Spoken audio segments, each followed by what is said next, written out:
पढ़ना है।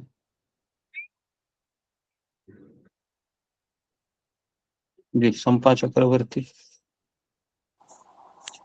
हरे कृष्ण गुरुजी। मामुपेत्य पुनर्जन्म दुःखालयं शाश्वतं नाप्नुवन्ति महात्मानः संसिद्धिं परमं गतः। हरे कृष्ण। जी, सुप्रिया जवाब।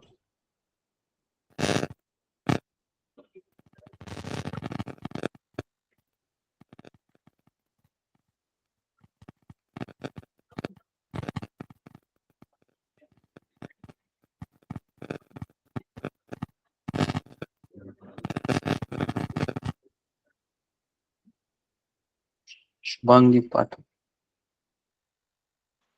हरे कृष्ण गुरुजी, दंडवत प्रणाम।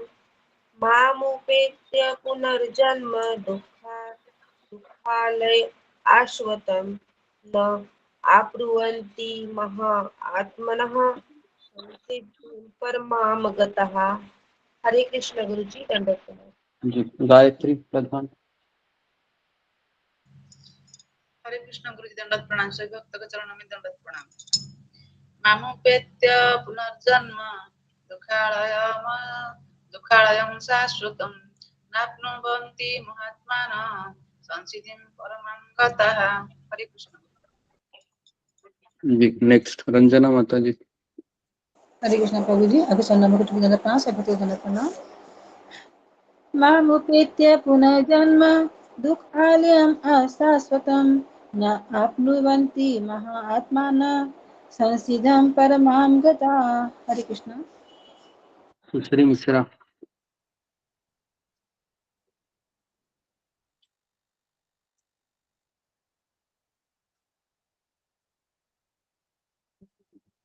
नीरू कनवर। हरे कृष्ण प्रभु। पंचांग प्रणाम। भक्तों के चरणों में पंचांग प्रणाम।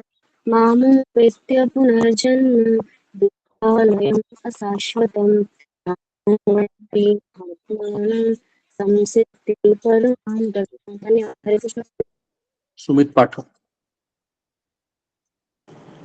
हरे कृष्ण गुरुजी, दंडवत प्रणाम। माम उपेत्यं पुनः जन्म दुःखालयं दुःखो अशाश्वतं न आप्नुवन्ति महात्मनां संसिद्धं परमां गतः। दंडवत प्रणाम गुरुजी। नेक्स्ट रेखा पायल। हरे कृष्ण गुरुजी, दंडवत प्रणाम। मामुपेत्य पुनर्जन्म दुःखालयं शाश्वतं नाप्नुवन्ति महात्मनः संसिद्धि परमां गतः। हरे कृष्ण। जी, नमिता साहा। हरे कृष्ण गुरुजी, आपके चरणों में कोटि कोटि प्रणाम गुरुजी। सभी भक्तों के चरणों में प्रणाम।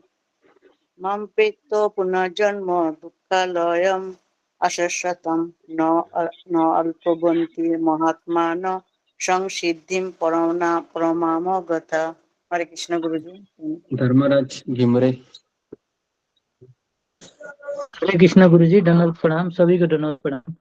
मामुपेत्य पुनर्जन्म दुःखालय आस्वतं नापुवन्ति महात्मानं संसिद्धि परमागतम्। हरे कृष्ण। ओके।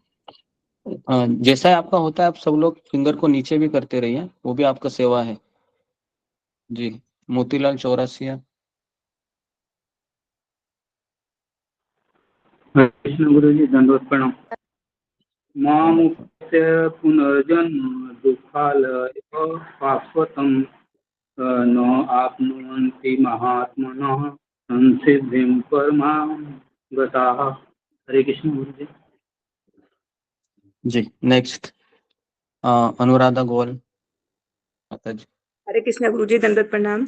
माम उपेत्य पुनः जन्म दुख आल्यम अशाश्वतम ना अपलवन्ति महाआत्मना संसिद्धिं परमां गता। हरे कृष्ण प्रभु जी। पद्मा पराशर। हरे कृष्ण गुरुजी, दंडवत प्रणाम। सभी भक्तों को दंडवत प्रणाम। मामुपेत्यं पुनर्जन्म दुःखालयमशाश्वतं नानुवन्ति महात्मानः संसिद्धि परमां गतः। हरे कृष्ण गुरुजी, दंडवत प्रणाम। गौरी राठौड़। हरे कृष्ण गुरुजी, दंडवत प्रणाम। मामुपेत्य पुनः जन्म दुःखालयम् आश्वसतं न आप्नुवन्ति महात्मना संसिद्धिं परां गतः। हरे कृष्ण। शीला बैरागी। हरे कृष्णा गुरुजी, दंडवत प्रणाम। नाम उपत्य पुनर्जन्म दुःखालयम् अशाश्वतं नाप्नुवन्ति महात्मनः संसिद्धिं परमागता। हरे कृष्ण। सुधा गुप्ता। हरे कृष्णा गुरु जी, दंडवत प्रणाम। तेरे भक्तों को दंडवत प्रणाम। माम उपेत्य पुनः जन्म दुख आलयम अशाश्वतम न आपनुवन्ति महा आत्मनः संसिद्धिं परमां गता। हरे कृष्णा, दंडवत प्रणाम। ओके, तो इसका अनुवाद और तात्पर्य किसके पास भागवत गीता है? फिंगर को रेस कीजिए, अच्छे से पढ़ सकता है।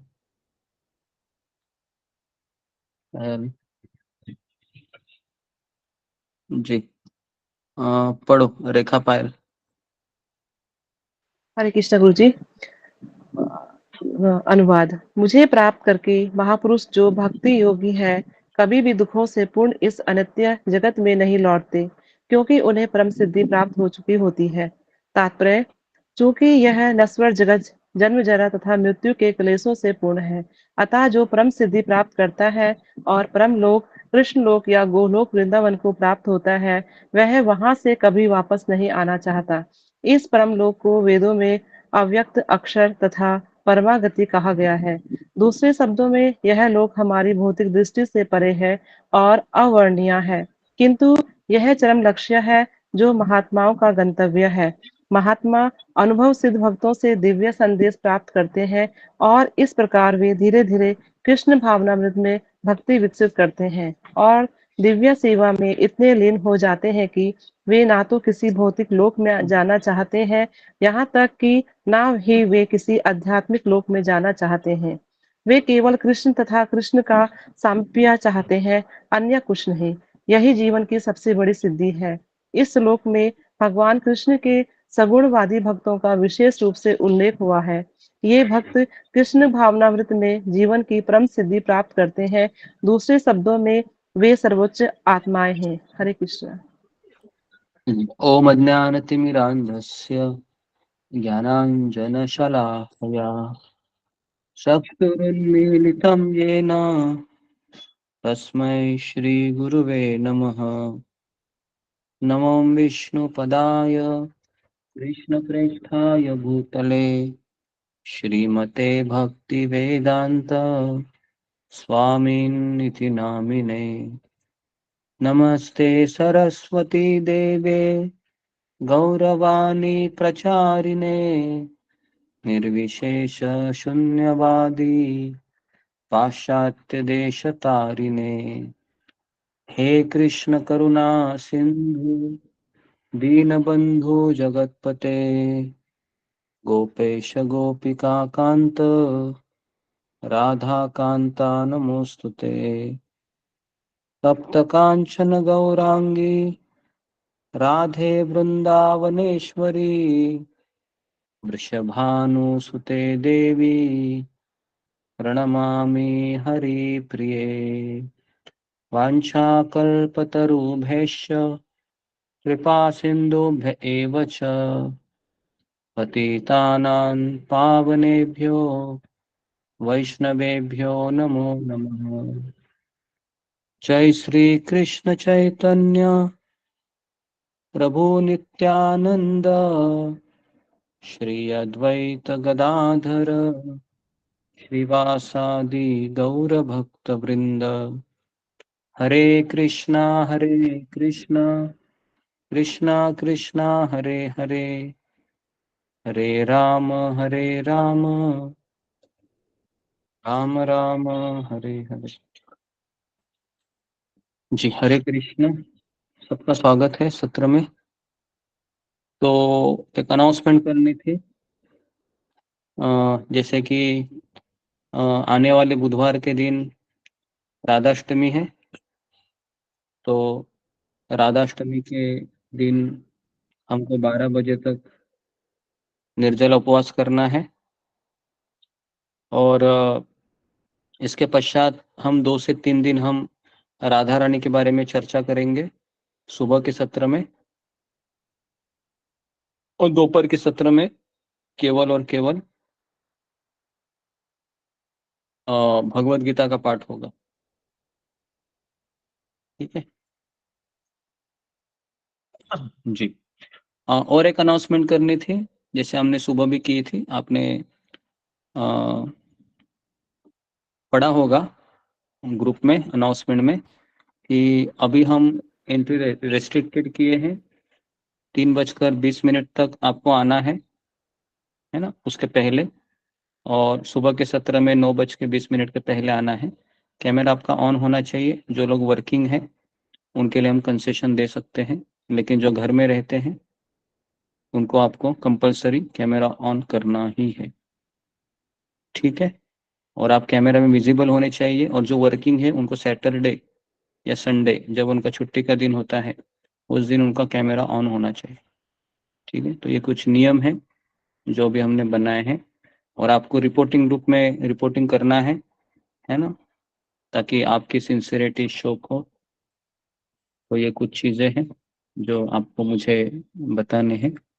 तो इससे केवल इन नियमों का पालन करने का एक ही लक्ष्य है कि हम अधिक अधिक हम सिंसियर हो जाए और हम पंक्चुअल हो जाए और डिसिप्लिन में हम आए। ठीक है, तो अभी सबसे पहले मैं ज्वाइन करूंगा सत्र में, उसके पश्चात आप लोग ज्वाइन करेंगे। ठीक है, तो अभी इस तरीके से रहेगा। हमेशा मैं शुरुआत से लेकर आखिरी तक मैं बना रहूंगा। ठीक है जी। तो हम कहाँ तक हम आए थे, किसी को याद है? कल 8वां अध्याय का कौन सा श्लोक हमने किया था? 13वां श्लोक है गुरुजी, 13 श्लोक। 13 पे हम नहीं किया था जी। तो 14, 15, 16 शुद्ध भक्ति के द्वारा कृष्ण का स्मरण करना।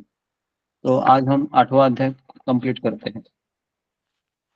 तो सब लोग लिखिए 14वां श्लोक में, केवल भक्ति के द्वारा कृष्ण को प्राप्त करना आसान है। केवल भक्ति के द्वारा कृष्ण को प्राप्त करना आसान है। अनन्य चेताम सततम, अनन्य चेता मतलब न अन्य, सततम मतलब हमेशा। यो माम स्मरति नित्यशः, नित्यशः मतलब हमेशा सदैव, स्मरति मतलब स्मरण करना। तस्याह सुलभम पार्थ, उस व्यक्ति को मैं सुलभ हो जाता हूँ। पार्थ है अर्जुन, नित्य युक्त से योगिना, क्योंकि वो मेरी भक्ति में प्रवृत्त रहता। ठीक है, तो ये होगा 14वां श्लोक। भक्त मेरा सदैव चिंतन करता है। ठीक है, अभी यहाँ पर एक सवाल आता है कि भक्ति योग में ऐसा क्या है जो बाकी के योग में नहीं है। तो ये प्रश्न लिखिए, भक्ति मार्गम एवं अन्य मार्गों की तुलना। ये प्रश्न लिखिए, भक्ति योग और अन्य योग या भक्ति मार्ग एवं अन्य मार्गों की तुलना। ठीक है, तो ये अभी हमें आपको कुछ लिखवा के दे रहा हूं, इसको अच्छे से लिखिए ताकि आपको ये पता चले कि भक्ति योग की इतना आसान है कृष्ण को समझने के लिए, और बाकी के योग कितना। लिखिए, हालांकि कर्म योग, ज्ञान योग और अष्टांग योग के साधकों में भक्ति का कुछ मिश्रण अवश्य होता है। हालांकि कर्म योग, ज्ञान योग और अष्टांग योग के साधकों में भक्ति का कुछ मिश्रण अवश्य होता है, परंतु उनका निजी स्वार्थ भी रहता है। परंतु उनका निजी स्वार्थ भी होता है, जबकि भक्ति योगी निस्वार्थी होता है और कृष्ण की सेवा के अतिरिक्त कुछ नहीं चाहता। कृष्ण की सेवा के अतिरिक्त कुछ नहीं चाहता, इसलिए कृष्ण को आसानी से प्राप्त कर सकता है। इसलिए कृष्ण को आसानी से प्राप्त करना भक्ति मार्ग में संभव है, क्योंकि भक्ति योगी निस्वार्थ होता है। कितने लोगों ने लिखा है इसको? फिंगर को रेस कीजिए।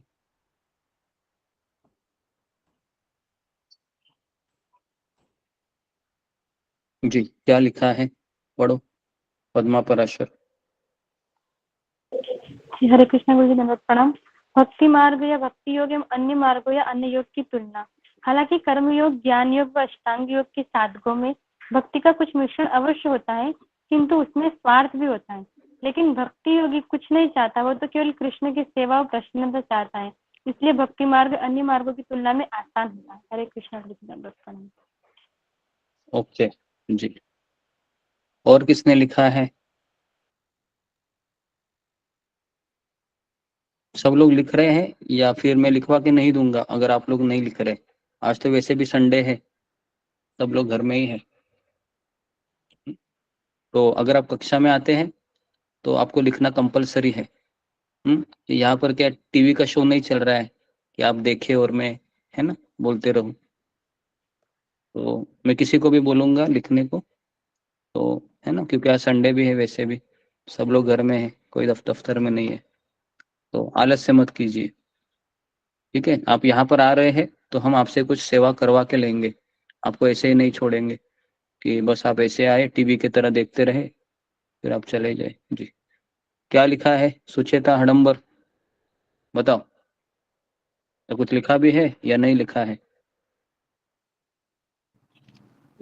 हरे कृष्ण गुरु जी, मैंने नहीं लिखा। क्या लिखा है? पढ़िए। थोड़ा हाँ, मुझे पता है आपने नहीं नहीं लिखा है, लिखा। इसके लिए आपका नाम दिया। जी, हाँ तो आप ना अभी लिखना शुरू कीजिए। रीति दबाज जी। आप हमेशा कैमरा को ऑफ रखते हैं।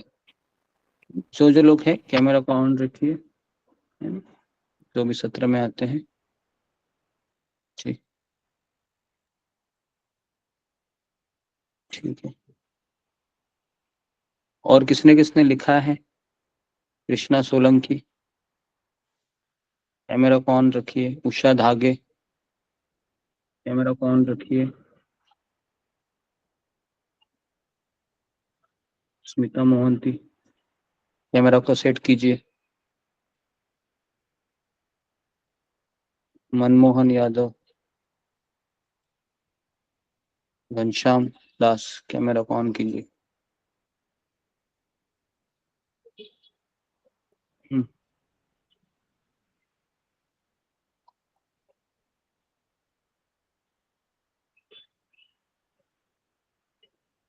सराता साहू, कैमरा को ऑन कीजिए। और आंचल सिंह, कैमरा को ऑन कीजिए।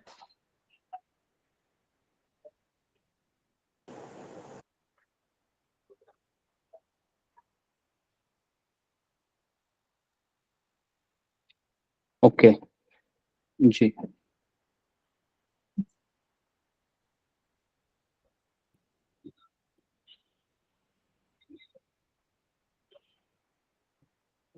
ठीक है। तो सब लोग लिखिए 15वां श्लोक। शुद्ध भक्त का पुनर्जन्म नहीं होता। श्लोक क्रमांक 15, शुद्ध भक्त का पुनर्जन्म नहीं होता।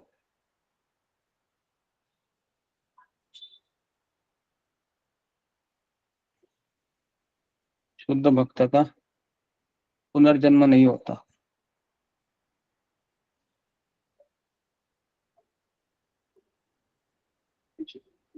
जी, तो कौन मुझे इस प्रश्न का उत्तर देगा कि जो व्यक्ति संसार में आता है और संसार में भजन करने के बाद वो जब भगवान के धाम जाता है तो वापस क्यों नहीं आता है वो? जी, फिंगर को रेज कीजिए कि जब वह भगवान को छोड़कर यहाँ पर आता है तो वापस क्यों नहीं जाता है, फिर वो यहाँ पर क्यों नहीं आता है, क्या कारण है? जी, संपा चक्रवर्ती। भगवान जब जब प्रकाश लेती है उनके साथ ही प्रकाशमान हो जाता है वो आत्मा, इसीलिए वो नहीं रहता है। नहीं नहीं नहीं, प्रकाशमान कहाँ है? अभी आप यहाँ पर आए हैं तो क्या प्रकाशमान थोड़ी है, हम तो अंधेरे में जी रहे हैं। नहीं, वो जी, बात नहीं। फिर मेरा सवाल आप अच्छे से समझे क्या? हम जब भगवान को छोड़कर यहाँ पर आते हैं और हाँ, यहाँ पर हम जब भजन करने के बाद वापस हम हाँ, अपने घर जाते हैं जाते हैं, भगवान के धाम पर, तो वहां तो से वापस हम क्यों लोग, नहीं आते? हाँ, वहां से जन्म नहीं लेते हम लोग, भगवान के साथ ही प्रकाशमान होते हैं वो लोग। नहीं नहीं, ये इसका उत्तर नहीं है। जी शुक्रिया दिवाटे, इस प्रश्न का उत्तर सबको आना चाहिए। सब लोग इस प्रश्न को लिखिए। आपका आपका माइक में कुछ तो इश्यू है सुप्रिया दिवाटे जी, आपका आवाज नहीं आ रहा है। आप लॉग इन करके लॉग आउट हो जाइए, कर ऐसे आता है, या तो फिर आप जो भी डिवाइस लगाए है उसको निकाल दीजिए। हाँ बोलिए। फोन लगाया था इसलिए आवाज नहीं आ रहा था। पहले हाँ हाथ रेस था गुरुजी, इसका उत्तर मुझे भी नहीं आता है, सॉरी। हरे कृष्ण। नहीं आता है। जी रीति दबा। हरे कृष्णा गुरुजी, दंडवत प्रणाम। हरे कृष्णा सही भक्तों को दंडवत प्रणाम।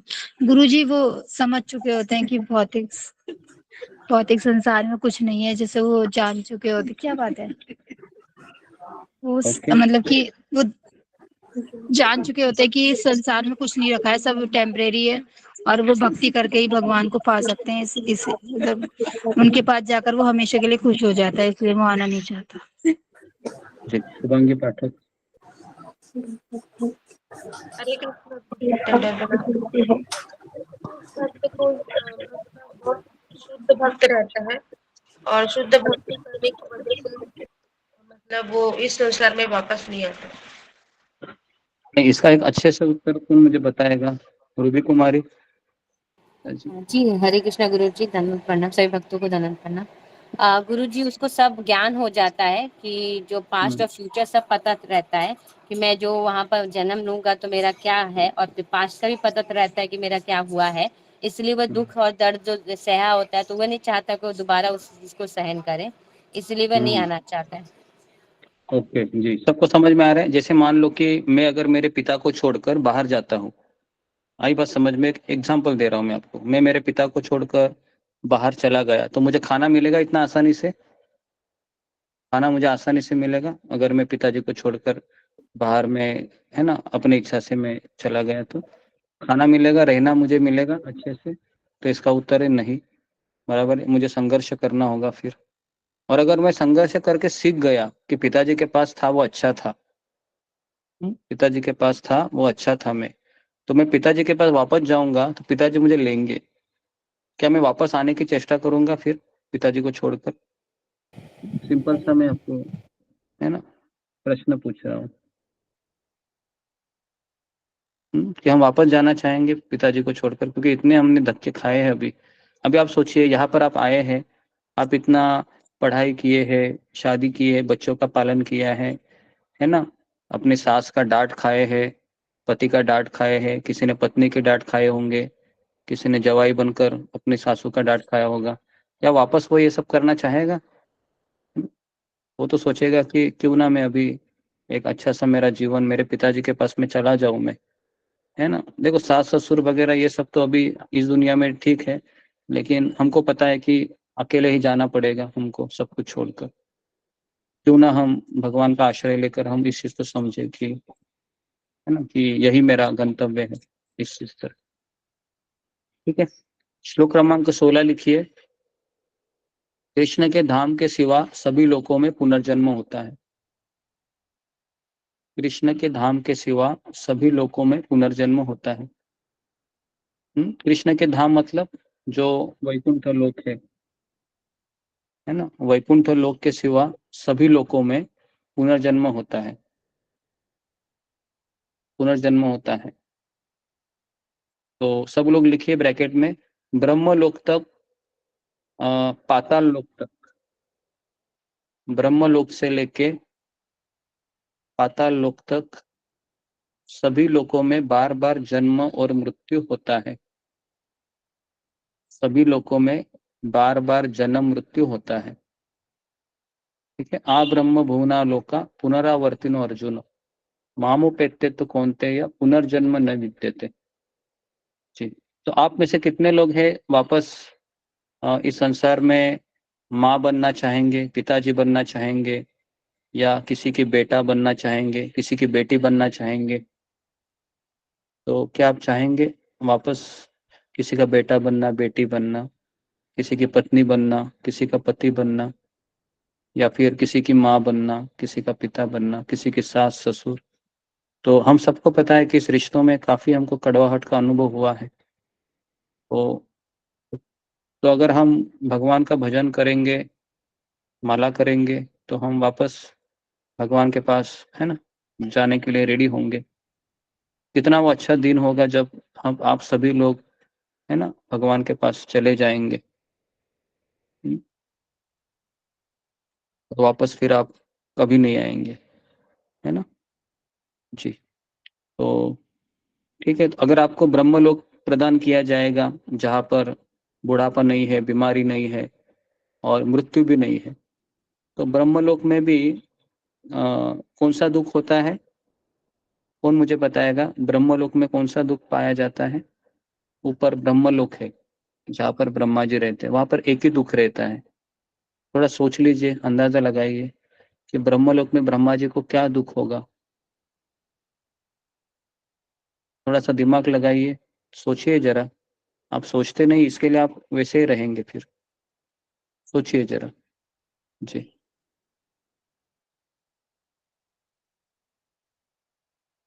जी सुमिता सिन्हा। मृत्यु हो जाएगी। हाँ,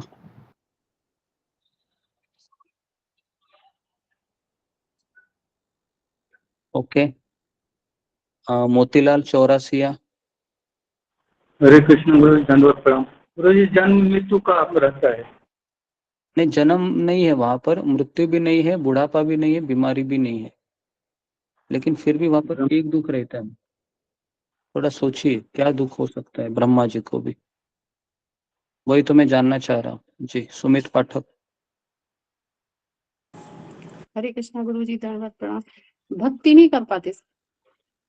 भक्ति तो सब जगह पर करना, सब जगह कर सकते हैं आप। पाताल लोक में भी भक्ति हो सकती है। तो ब्रह्मा जी को क्या प्रॉब्लम है जी? नम्रता गोहाने।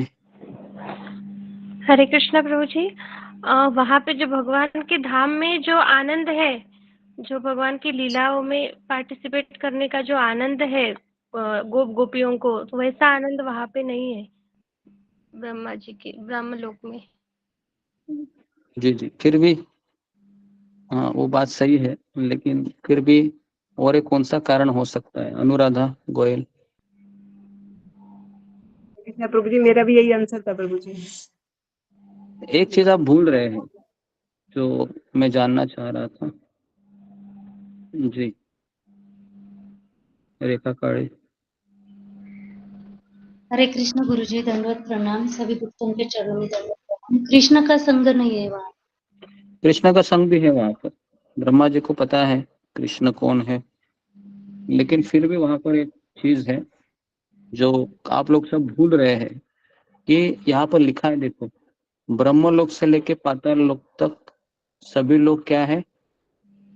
क्या है? टेम्पररी है। क्या है?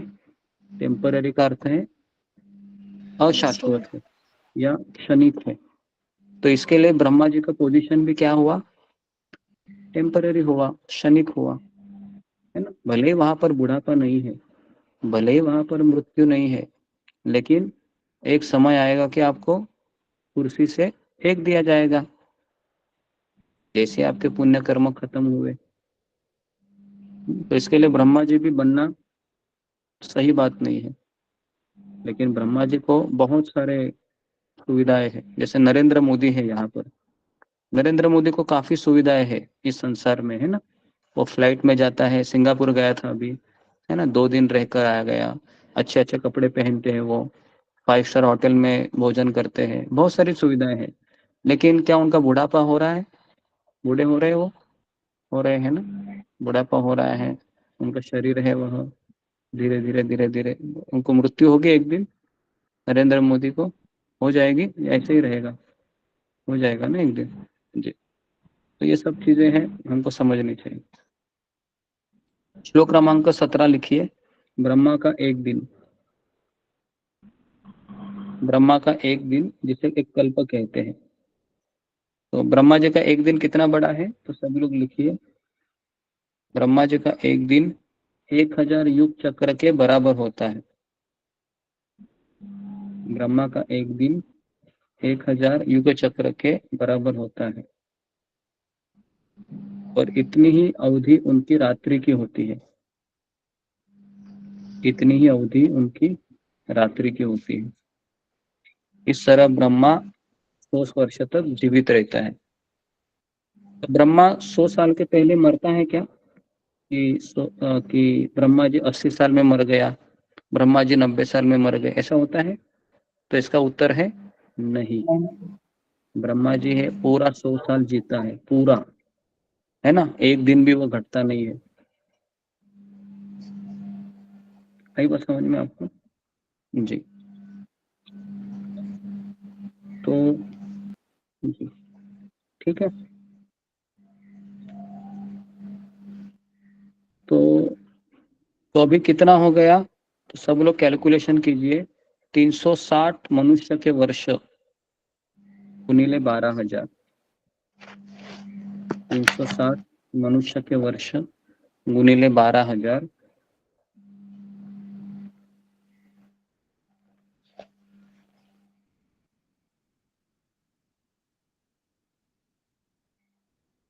बरोबर 43,20,000 मनुष्य वर्ष। 43,20,000 मनुष्य के वर्ष, ये ब्रह्मा जी का 12 घंटे हो गए। ब्रह्मा जी के 12 घंटे इतने हो गए, ठीक है, ब्रह्मा जी के 12 घंटे हो गए ये।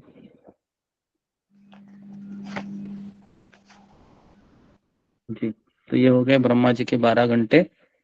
तो सब लोग लिखिए कलयुग कितने साल का है, तो लिखिए कलयुग है 4,32,000 साल का। द्वापर युग कितना है, तो सब लोग लिखिए 8,64,000 साल का। त्रेता युग कितना है, 12,96,000 साल का। और सत्ययुग कितना है, कैलकुलेट कीजिए जरा। कलयुग का आयु है ना इतना, 4 गुना कीजिए, कितना आता है बताइए मुझे। 4,32,000 गुणिले 4, इतना सत्ययुग होता है।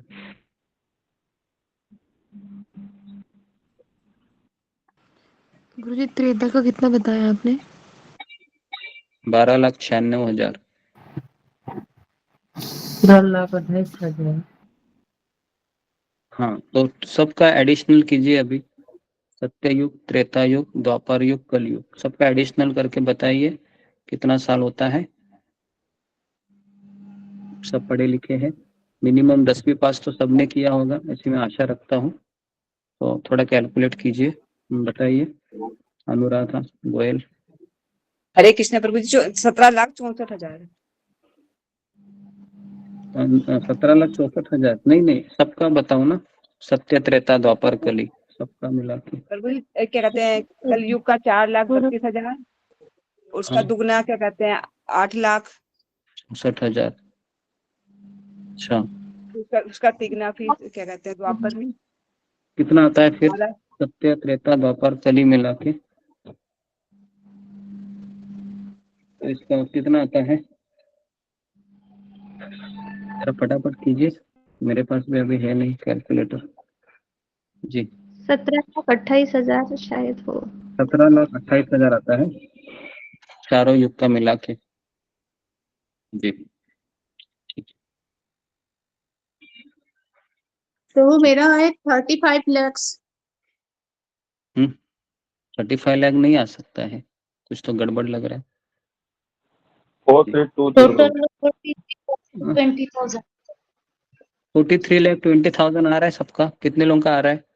43,20,000 ऐसा आ रहा है किसका? 4,47,20। अच्छा ठीक है, तो अभी ये हो गए ब्रह्मा जी के 12 घंटे। सब लोग लिखिए सत्ययुग, त्रेता युग, द्वापर युग और कल युग, ये मिला के ये मिला के ब्रह्मा जी के 12 घंटे होते हैं क्या? नहीं, ऐसा नहीं। ब्रह्मा जी के एक दिन में तो 1000 कलयुग आते हैं ना। जी जी, तो ये इसको एक कल्प कहते हैं जी। तो ऐसे 100 बार अगर आप करोगे ना, सॉरी 100 नहीं 1000, तो ऐसे 1000 चतुर्युगों को मिलकर ब्रह्मा का एक दिन बनता है जी।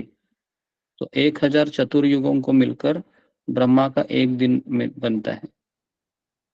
तो ऐसे कितनी बार कलयुग आया होगा? कल्पना कीजिए, ऐसा कलयुग कितनी बार आया होगा? तो इसका उत्तर है अनगिनत बार कलयुग आया होगा। अनगिनत बार कलयुग आया होगा। और अनगिनत बार कलयुग में मोबाइल का आविष्कार हुआ होगा। क्या लगता है आपको? हुआ होगा? हुआ होगा। इससे भी बढ़िया हुआ होगा, है ना। ये कंप्यूटर है, मोबाइल है, 3D है, या 3G 4G 5G 6G, है ना। ये सब का आविष्कार इसके पहले भी हुआ होगा। कलयुग तो कितनी बार आया है? अनगिनत बार आया है, बराबर है। क्या आपने इसके पहले शादी की होगी पिछले जन्म में? क्या लगता है आपको? हाँ जी। या इसी जन्म में की होगी? की होगी, की होगी ना, क्योंकि इसके पहले भी कई जन्म हो चुके हैं। तो क्या लगता है आपको कि ये हमारा पहला जन्म है? पहला जन्म तो नहीं है हमारा। जी, सब लोगों ने लिखा कि ब्रह्मा जी की आयु कितनी होती है? 100 साल होती है जी। आश्चर्य की बात यह है कि ब्रह्मा जी के लिए जो 12 घंटे होते हैं ना, वो हमारे 12 घंटे के समान ही होते हैं।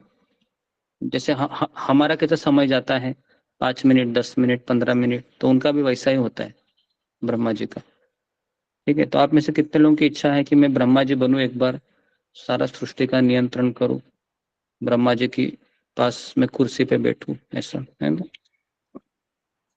बहुत लफड़ा है संभव नहीं। सब लोग अपने कैमरा को ऑन रखिए, है ना। समिता सिन्हा कौन है? मेरा को जी। सत्यप्रिया स्वेन, कैमरा को ऑन कीजिए, नहीं तो आपको रिमूव किया जा रहा है। ओके, ठीक है। तो जी, ब्रह्मा जी के एक दिन में किसी को सवाल है यहाँ पर? फिंगर को रेज कीजिए। ब्रह्मा जी के एक दिन में किसी को सवाल है? मैंने काफी बार एक्सप्लेन किया है, कभी एक लेक्चर भी दिया था मैंने ब्रह्मा जी के एक दिन में। ये पता होना चाहिए।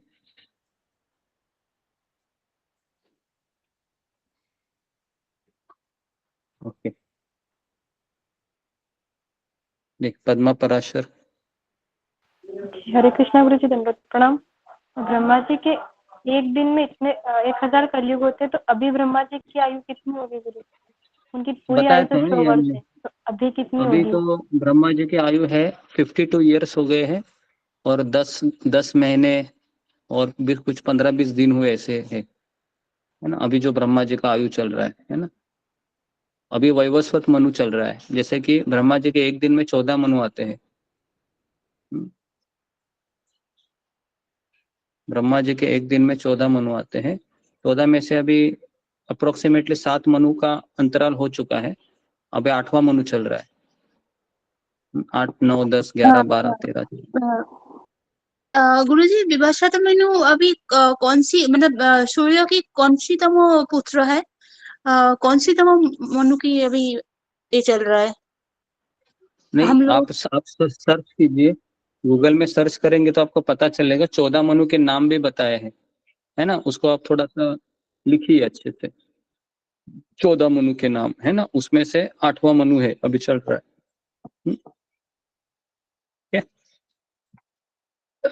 जी, एक मनु में कितने कितने युग चले जाते हैं? ब्रह्मा जी का कितना समय चला जाता है? मान लो कि ब्रह्मा जी अगर एक दिन में 1000 कलयुग आते हैं, तो अगर उसको 14 से आप डिवाइड करोगे तो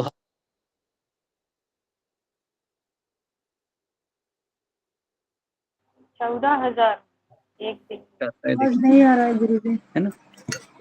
गुरुजी आवाज नहीं आ रहा। 72, 73 कितना आता है? जरा आप कैलकुलेट कीजिए कैसे। 1000 डिवाइडेड बाय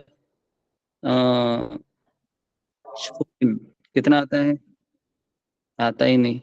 74 हाँ 71.4 72 है ना? हाँ तो 73, 72 उतना एक मनु का अंतराल होता है। फिर वो दूसरा मनु राज करता है, फिर तीसरा मनु, है ना? तो इस तरीके से 14 मनु ब्रह्मा जी के एक दिन में आते हैं। ठीक है, समझ में आ रहा है? नहीं आ रहा है? नहीं आ रहा है तो कोई बात नहीं, और जपा बढ़ाइए, शायद याद आ जाए, है ना? 16 से 17 माला कीजिए, 18 माला कीजिए, शायद दिमाग में घुस जाए। ओके जी, नेक्स्ट लिखिए 18 और 19 श्लोक। 18 और 19 श्लोक लिखिए। 18 और 19वां श्लोक लिखिए। भौतिक जगत की प्रकट तथा अप्रकट अवस्था। भौतिक जगत की प्रकट तथा अप्रकट अवस्था। तो ब्रह्मा जी के दिन के आरंभ होने पर समस्त जीव प्रकट अवस्था में आते हैं। हाँ, तो ब्रह्मा जी का जो सूर्योदय हुआ, है ना? तो ब्रह्मा जी के लोक में सूर्य उगता है क्या? कौन मुझे बताएगा? ब्रह्मा जी के लोक में सूर्योदय होता है या नहीं होता है? फिंगर को रेस कीजिए। ब्रह्मलोक में सूर्योदय होता है या नहीं होता है? क्या इसका उत्तर है? रंजना माता जी।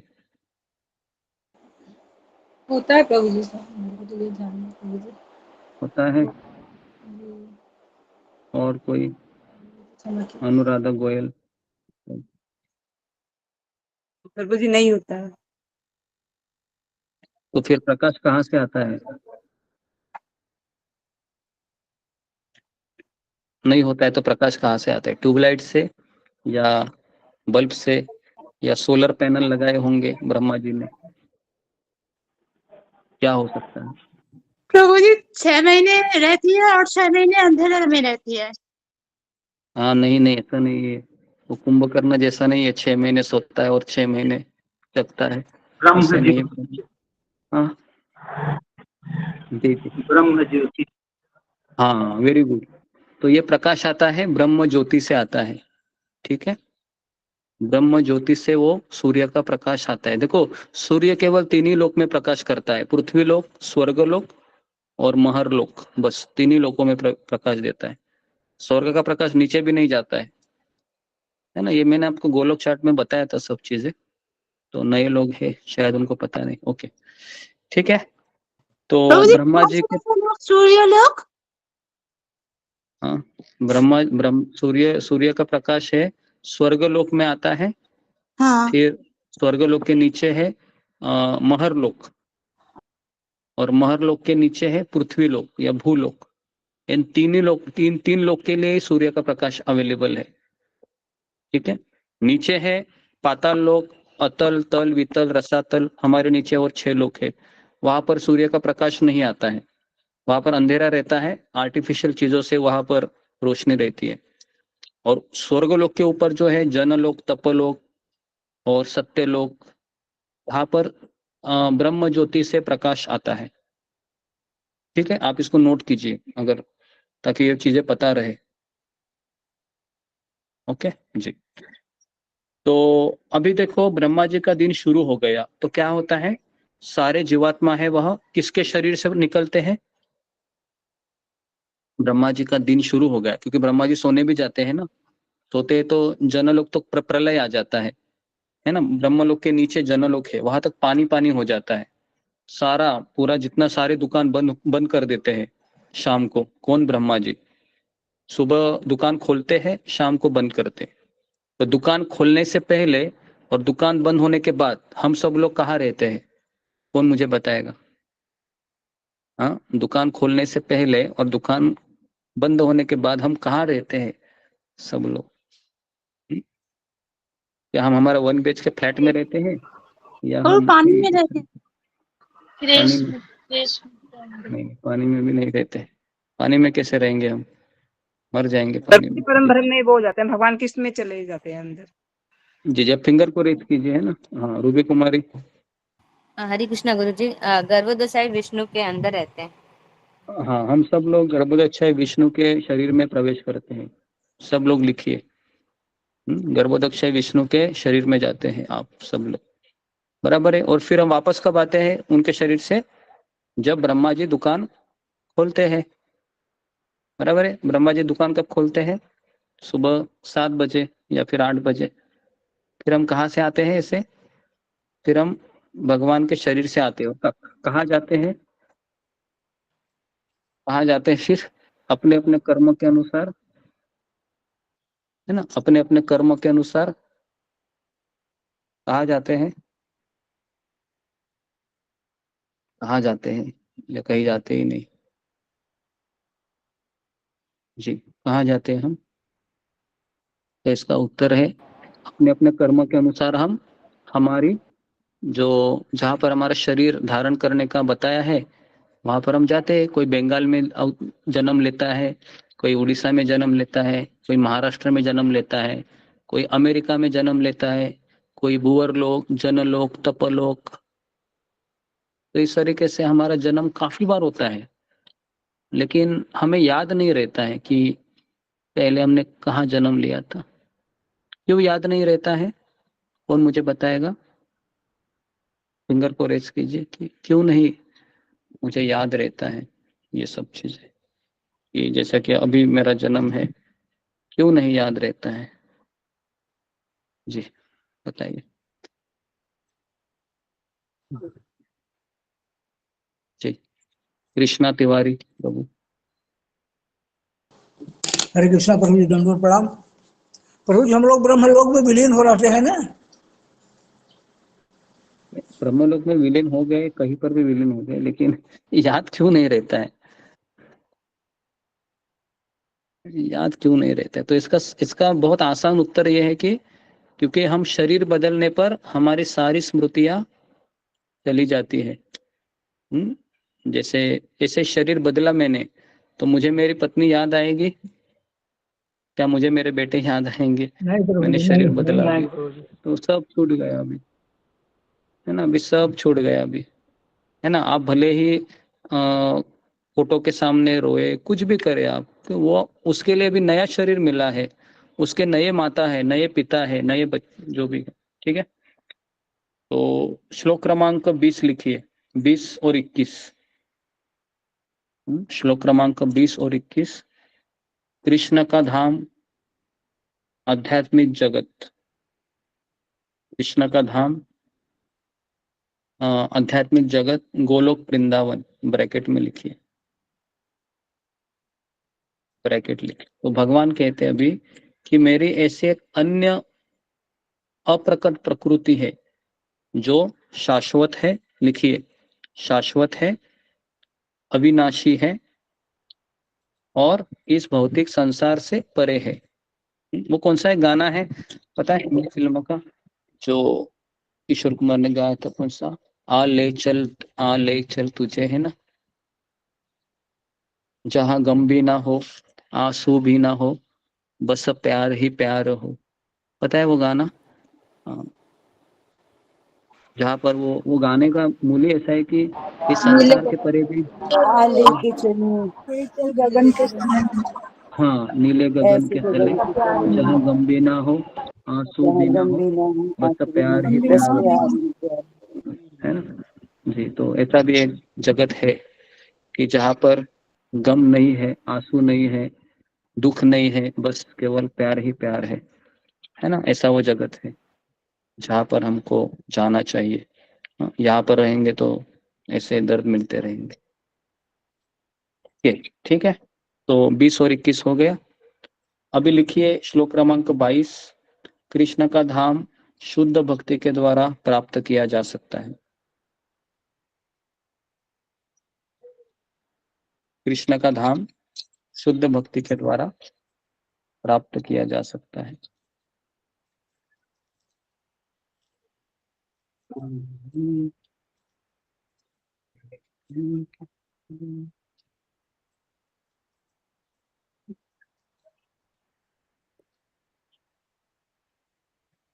लिखा जी।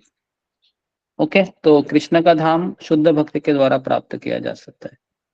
तो शुद्ध भक्ति का अर्थ है क्या है? शुद्ध भक्ति का अर्थ कि कर्म नहीं है, ज्ञान नहीं है ना। कौन सा वो श्लोक है? रूप गोस्वामी बताते हैं, अन्य अभिलाषिता शून्यम ज्ञान कर्मादिनावृत्तम अनुकूल्येन कृष्ण अनुशीलनम भक्तिरुत्तम, है ना। तो अन्य अभिलाषा, कोई अभिलाषा नहीं है मुझे, बस कृष्ण को प्रसन्न करने की अलावा, है ना, बराबर है। तो उसको शुद्ध भक्ति कहते हैं जी। यहाँ तक सबको समझ में आया है? अभी लिखिए श्लोक क्रमांक 23, शरीर त्यागने के विभिन्न काल। ठीक है, अभी भगवान कहते हैं अर्जुन शरीर त्यागने का विभिन्न समय। तो लिखिए श्लोक क्रमांक 24 में लिखिए प्रकाश का मार्ग, श्लोक क्रमांक 24 और 25, शरीर त्यागने का प्रकाश का मार्ग। मतलब अगर कोई व्यक्ति दिन में शरीर छोड़ता है, शुक्ल पक्ष में और उत्तरायण में, लिखिए दिन में, शुक्ल पक्ष में, उत्तरायण में, तो वह ब्रह्म ज्योति में प्रवेश करते हैं। ठीक है, ब्रह्म ज्योति में प्रवेश करते हैं। यहाँ पर ये किसके लिए, किन के लिए होता है ये? तो ब्रैकेट में लिखिए ज्ञानी, ज्ञान योगी और अष्टांग योगी। ज्ञान योगी और अष्टांग योगी, उनके लिए अगर वह दिन में शरीर छोड़ते हैं तो वह ब्रह्म ज्योति में जाते हैं। और अगर श्लोक क्रमांक 26 लिखिए अंधकार का मार्ग।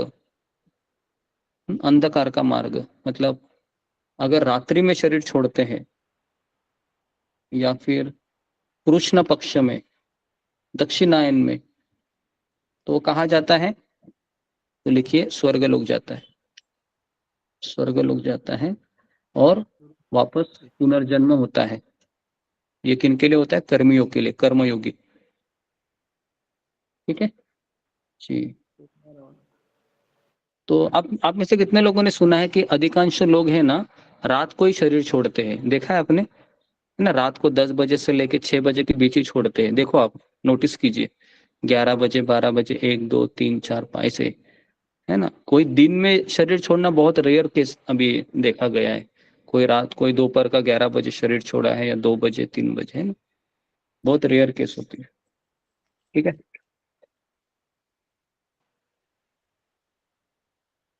अभी कोई भगवान का भक्त है मान लो, ठीक है, अगर वह रात्रि में शरीर छोड़ता है तो उसको कुछ प्रॉब्लम है क्या? कुछ प्रॉब्लम नहीं है। आई बात समझ में? भगवान का भक्त कभी भी शरीर छोड़े, चाहे वो दक्षिणायन हो, उत्तरायण हो, शुक्ल पक्ष है, कृष्ण पक्ष है, रात है, दिन है, अमावस्या है, पूर्णिमा है, कुछ फर्क पड़ता है उसको? नहीं। क्यों नहीं फर्क पड़ता है? क्योंकि उसने अपना जीवन कृष्ण को समर्पित किया है। आई बात समझ में? तो इसको आप नोट कीजिए, भक्ति योगी के लिए कोई भी समय में शरीर छोड़े कोई प्रॉब्लम नहीं। ठीक है, अगर कोई भक्त है, मान लो कि एकादशी के दिन में शरीर नहीं छोड़ता है और अगर कोई तिथि में शरीर नहीं छोड़ता है लेकिन उसका पूरा जीवन भक्ति में गया है, तो क्या वो भगवत धाम जाएगा? तो इसका उत्तर है जाएगा। ठीक है जी। श्लोक क्रमांक 27 लिखिए, आखिरी श्लोक, भक्तों का मार्ग। भक्तों का मार्ग, यद्यपि भक्तगण इन दोनों मार्गों को जानते हैं किंतु वे मोहग्रस्त नहीं होते। हे अर्जुन, भक्ति में सदैव स्थिर रहो। ठीक है, ये मैंने अभी अभी बताया आपको। और श्लोक क्रमांक 28 कि वेद अध्ययन करने से, तपस्या करने से, दान देने से, यज्ञ करने से जो भी पुण्य प्राप्त होता है उन सब से श्रेष्ठ मेरी भक्ति करने से महान लाभ प्राप्त होता है। ठीक है जी। तो इसके लिए हम भक्ति में ऐसा क्या है, अभी अभी हमने आपको लिखवाया ना, क्या है भक्ति में ऐसा तो भक्ति में है निस्वार्थ सेवा, यही भगवान को आकर्षित लगती है। और कर्म योगी क्या है? कुछ तो अभिलाषा है। ज्ञान योगी अभिलाषा है, अष्टांग योगी अभिलाषा है। ठीक है, तो ये हमारा 8वां अध्याय पूरा हुआ आज। तो कितने लोगों ने लिखा है अच्छे से? फिंगर को रेस कीजिए, अच्छे से लिखा है।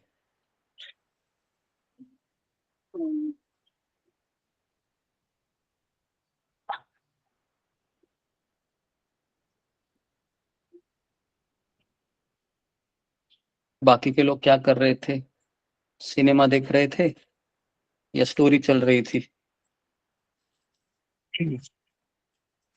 ये सब मैं आप लोगों को लिखवा के देता हूँ, है ना। ये समय मैं आप लोगों के लिए रखता हूँ, है ना। इस समय में मैं आराम भी कर सकता हूँ, तो आप लोग इसका फायदा नहीं उठाएंगे तो बाद में फिर जो जो लिखेंगे उन्हीं को मैं एंट्री दूंगा।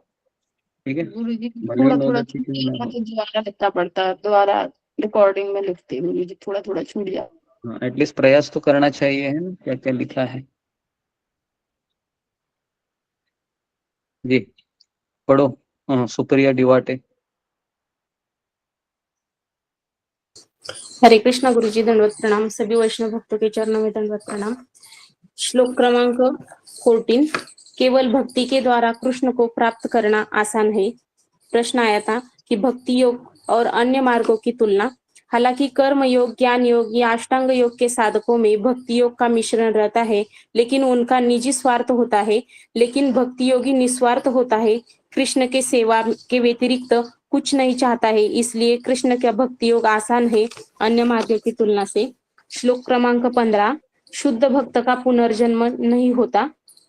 इसमें प्रश्न आता है, जो व्यक्ति भगवान को छोड़कर यहाँ आते हैं, फिर भजन करके फिर भगवत धाम जाते, तो फिर इस संसार में वापस क्यों नहीं आता है? तो मैं अपने पिताजी को छोड़कर जाऊंगा तो खाना पीना बाहर नहीं मिलेगा, तो फिर वापस पिताजी के पास आ जाए तो वापस जाने का सोचेगा भी नहीं। श्लोक क्रमांक 16। कृष्ण के धाम के सिवाय सभी लोगों में पुनर्जन्म होता है। ब्रह्मलोक से लेकर पाताल लोक तक सभी धाम में पुनर्जन्म होता है। ब्रह्मलोक में कौन सा दुख पाया जाता है? इसका आंसर है, कृष्ण भावना का विकास नहीं किया तो फिर पृथ्वी पर या भूतल पर परतून आना पड़ता है। श्लोक क्रमांक 17। ब्रह्मा जी का एक दिन 1000 युग चक्र के बराबर होता है। इनकी ही अवधि उनकी रात्रि तक होती है। ब्रह्मा जी पूरे 100 साल जीते हैं। 360 मनुष्य के वर्ष या गुणुले 12,000 43,20,000 मनुष्य के वर्ष है। ब्रह्मा जी के 12 घंटे हो गए। कलयुग 4,32,000 साल का, द्वापर युग 8,64,000 साल का और त्रेता युग 12,96,000 साल का है और सत्य युग 1,72,000 साल का है। तो ब्रह्मदेव का एक दिन मतलब 1000 चतुर्युग है। जैसे सत्य युग, त्रेता युग, द्वापर युग, कलयुग, इन 4 युगों को मिला के एक चतुर्युग बनता है। ऐसे अगणित बार कलयुग आया होगा तो अगणित बार मोबाइल का इस्तेमाल भी हुआ होगा। ब्रह्मा जी की आयु 100 साल की होती है। अभी ब्रह्मा जी का आयु 52 ईयर्स चली है। ब्रह्मा जी के 14 मनु आते हैं, अभी 8वां मनु चल रहा है। श्लोक क्रमांक 18-19। भौतिक जगत की प्रकट तथा अप्रकट अवस्था। ब्रह्मलोक में सूर्योदय होता है क्या? ब्रह्म ज्योति से प्रकाश आता है वहां पे। स्वर्गलोक, महरलोक और पृथ्वी लोक, इन 3 लोगों के लिए सूर्य का प्रकाश अवेलेबल है। दुकान खोलने से पहले ही और दुकान बंद होने के बाद कहाँ रहते हैं? तो गर्भदक्ष विष्णु के शरीर में जाते हैं। जब ब्रह्मा जी दुकान खोलते हैं तो हम ब्रह्मा जी के शरीर से आते हैं। तो हम अपने अपने कर्म के अनुसार जहाँ शरीर धारण करने का बताया है वहां जाते हैं। ब्रह्मा जी के शरीर से नहीं, किसके शरीर से आते हैं? तो लिखो गर्भोदक्ष विष्णु के शरीर से आते हैं। तुमने गलत लिखा है। गर्भोदक्ष विष्णु के शरीर से प्रकट होते हो, है ना, जब ब्रह्मा जी की रात होती है। हाँ, वो भी लिखा है और गुरु जी ब्रह्मा जी के शरीर से, दोनों भी लाइन लिखी है। सॉरी, गलती हो गई। तो अपने अपने कर्म के अनुसार जहाँ शरीर धारण करने का बताया है वहां जाते हैं। हमारा जन्म काफी बार होता है, लेकिन हमारा जन्म याद नहीं रहता है, क्योंकि शरीर बदलने पर हमारी सारी स्मृतियां चली जाती है। श्लोक क्रमांक 20 और 21। कृष्ण का धाम आध्यात्मिक जगत गोलक वृंदावन। मेरी ऐसी अन्य अप्रकट प्रकृति है, शाश्वत है, अविनाशी है और इनके परे है। श्लोक क्रमांक 22। कृष्ण का धाम शुद्ध भक्ति के द्वारा प्राप्त किया जा सकता है। शुद्ध भक्ति का मतलब कर्म नहीं है, ज्ञान नहीं है, कोई अभिलाषा नहीं है। श्लोक क्रमांक 23। शरीर त्यागने के विभिन्न समय। श्लोक क्रमांक 24 और 25। शरीर त्यागने का प्रकाश का मार्ग दिन में शुक्ल पक्ष उत्तरायण में ब्रह्म ज्योति में प्रवेश करते हैं। ज्ञान योगी अष्टांग योगी इनके लिए होता है। श्लोक क्रमांक 26। अंधकार का मार्ग कृष्ण पक्ष दक्षिणायन में शरीर छोड़ते हैं तो स्वर्गलोक में जाता है और पुनर्जन्म होता है।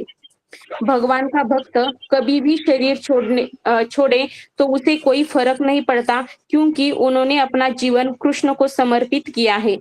श्लोक क्रमांक 27। भक्तों का मार्ग यद्यपि भक्तगण दोनों मार्ग को जानते हैं। श्लोक क्रमांक 28।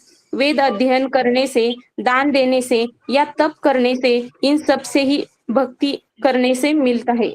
सबसे मेरी भक्ति करने से ही मिलता है। हरे कृष्ण गुरुजी, कोई गलती हो गई तो क्षमा कीजिए। सब लोगों ने लिखा है इसको अच्छे से? ओके जी। तो जी, किसी का कुछ प्रश्न है इसमें? कुछ चीजें समझ में आई, नहीं आई, ऐसा कुछ? 8वें अध्याय में सबको समझ में आया? प्रश्न है? अनुराधा गोयल माता जी। हरे कृष्णा प्रभु जी, मेरा कोई क्वेश्चन नहीं है, पहले से ही हाथ खड़ा कर दो। किसी का प्रश्न है? शुभांगी पाठक। हरे कृष्ण गुरुजी। गुरुजी, जैसे स्वर्ग लोक, महर लोक और पृथ्वी लोक है, तो महर लोक क्या होता है ये पूछ रहे हैं। महर लोक हमारे ऊपर है, जहाँ पर आपने कभी देखा है, जैसे उसको क्या बोलते हैं, आपने एक फिल्म देखा है ऋतिक रोशन का, कोई मिल गया करके आया था, जहाँ पर एलियन लोग आते हैं ना, जो ऊपर से, तो वो सब लोग महर लोक से आते हैं, जहाँ पर हमसे भी एडवांस टेक्नोलॉजी होती है। तो इनका शरीर भी ऐसे ही कुछ होता है दिखने में, और ये तबकड़ी के माध्यम से ये घूमते रहते हैं हमारे ऊपर। ये अमेजोन करके एक, अमेजोन अमेरिका में जो जगह है, वहां पर काफी लोगों को ये दिखे भी है ना, उसको एलियन कहते हैं। तो ये लोग महर लोक से आते हैं, है ना। तो महर लोक में के निवासी होते हैं, जो हमारे ऊपर के लोक हैं। उसके ऊपर स्वर्ग लोक है, जहाँ पर देवी देवता रहते हैं, इंद्र वगैरह सब। उसके ऊपर जनलोक है, उसके ऊपर तपलोक है, फिर ब्रह्मलोक है ना। और हमारे नीचे पृथ्वी लोक के नीचे अतल, वितल, महातल, रसातल, तलातल, पाताल, ऐसे हमारे नीचे लोक है। हर लोक में बहुत सारी सुविधाएं, असुविधाएं भी है, लेकिन सबसे ज्यादा असुविधा पृथ्वी लोक पर है। हमारे नीचे भी बहुत सुविधाएं हैं, हालांकि वहां पर सूर्य का प्रकाश नहीं है, लेकिन बहुत मजा मस्ती के साधन है। तो इसलिए भारतवर्ष को कर्म भूमि कहा गया है, क्योंकि यहाँ पर ही कर्म का हिसाब होता है। बाकी के लोगों में केवल मजा मस्ती चलती है, या फिर दुख दर्द है उसको, है ना, झेलना पड़ता है। तो इसके लिए भारतवर्ष है, ये पूरा है ना भारतवर्ष, पृथ्वी लोक, इसको भारतवर्ष कहते हैं, जहाँ पर पाप पुण्य का हिसाब होता है। तो यहाँ से अगर आप स्वर्गलोक जाओगे तो वहां पर पाप पुण्य नहीं चलता है। जो भी आपने कमाया है वहां पर हम खर्चा करते हैं, वापस यहाँ पर ही जन्म लेना पड़ता है। इसके लिए इसको कर्म भूमि कहा जाता है, भारतवर्ष जी। ठीक है, नेक्स्ट संपा चक्रवर्ती। प्रभु जी, सत चित आनंद, तो सत चित की मतलब मैं नहीं समझ पाई। सत मतलब शाश्वत, चित मतलब ज्ञानमय, और आनंद मतलब पूर्ण आनंद, है ना। ठीक है, सच्चित आनंद। नेक्स्ट मोहित कुमार। श्री कृष्ण प्रभु जी, प्रणाम से भक्त को दंड प्रणाम। प्रभु जी, कल्प और मनु को एक बार फिर से बता दीजिए।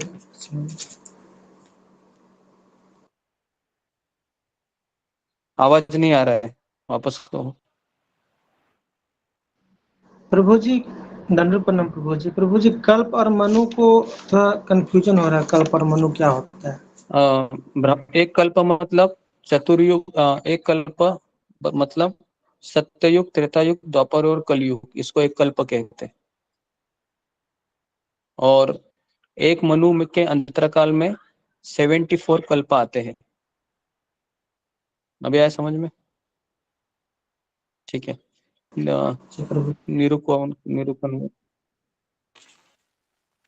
हरे कृष्ण प्रभु जी, पंचांग प्रणाम सभी भक्तों के चरणों में पंचांग प्रणाम। और जैसे प्रभु जी आपने बोला ना कि ब्रह्मा जी कल तक जीते हैं, तो क्या ब्रह्मा जी सोचते हैं, भक्ति करते हैं और फिर अगर वो मरते हैं तो उनकी क्या गति होती है? ब्रह्मा जी के 100 साल जब चले जाते हैं तो ऐसा कहा गया है कि वह भगवान के धाम चले जाते हैं, अगर वो भगवान के भक्त है तो, है ना। अगर भगवान का भक्त नहीं है ब्रह्मा जी, तो फिर वह वापस अपने कर्म के अनुसार अलग अलग लोकों में जन्म लेते। देव कुमार। हरे कृष्णा गुरु जी, दंड प्रणाम सभी भक्तों को दंड। प्रभु जी, आपने एक प्रश्न किया था शरीर त्यागने समय, मतलब प्रकाश का मार्ग और अंधकार का मार्ग। जो प्रकाश का मार्ग है उसमें लोग ब्रह्म ज्योति में प्रवेश करते हैं, मतलब जो दिन में त्यागते हैं, जो रात में त्यागते हैं वो स्वर्ग लोक में जाते हैं।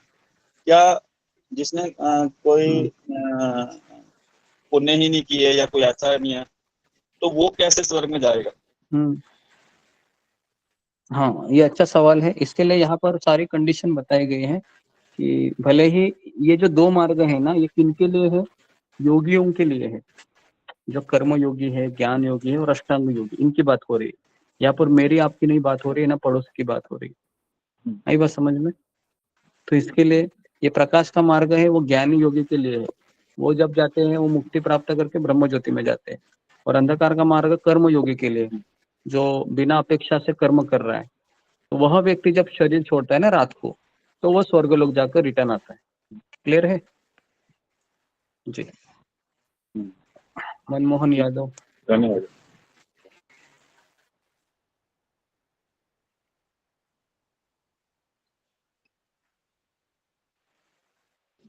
हरे कृष्णा गुरु जी, धन्यवाद प्रणाम गुरु जी। सुनील झा। गुरु जी, मेरा भी यही सवाल है कि जैसे रात्रि में कोई शरीर छोड़ता है तो पुनर्जन्म लेता है, और दिन में छोड़ता है तो भगवान के धाम में जाता है शरीर। तो गुरु जी, ये तो सभी के लिए है ना। जैसे आजकल एक्सीडेंट वगैरह ज्यादातर दिन में होते हैं, ट्रेन का एक्सीडेंट वगैरह हो गया, तो हर किसी के लिए वही चीज है क्या? नहीं, मैंने अभी कहा ना, ये जो प्रकाश का मार्ग है ना, ये योगियों के लिए है। योगी मतलब जो उस योगा को फॉलो कर रहे हैं। अभी कलयुग में क्या है, कोई योगी ही नहीं है, सब लोग भोगी है। बराबर है, सब लोग भोगी है। तो अभी ये लोग कभी दिन में शरीर छोड़े या रात को शरीर छोड़े, कुछ फर्क पड़ेगा क्या? कोई फर्क ही नहीं पड़ेगा। ये तो वही जाएंगे जहां पर उनका है ना, जहां पर उन्होंने पाप कर्म किए हैं। तो इसके लिए ये जो प्रकाश का मार्ग और अंधकार का मार्ग बताया है ना, ये कर्म योगी, ज्ञान योगी और अष्टांग योगी के लिए है। ये जो पशु के तरह जीवन जी रहा है उसके लिए नहीं है। क्लियर है? Okay, next Nandini Jha.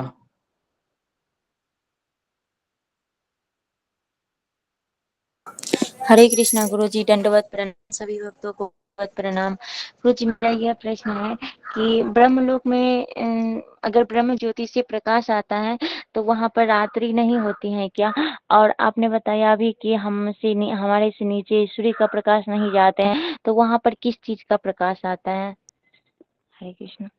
ब्रह्मा जी का भी रात्रि होती है, ब्रह्मा जी का भी दिन रात होता है। तो उस समय ब्रह्म ज्योति भी है ना, ऐसे ही 12 घंटा ब्रह्म ज्योति का फ्लो होता होगा और ब्रह्म ज्योति का फ्लो जाता होगा रात के समय। और हमारे नीचे जो लोक है वहां पर नागों का लोक है। हमारे नीचे जो नाग के ऊपर मणि होता है, नागमणि, उस मणि से प्रकाश आता है उनको। तो ऐसे अलग अलग लोकों में अलग अलग सुविधाएं है प्रकाशों की।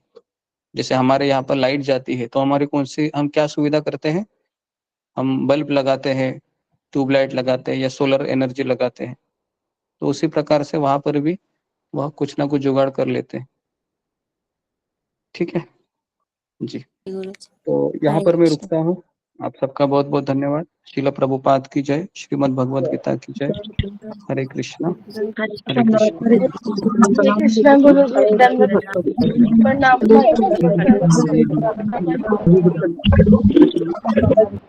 प्रणाम।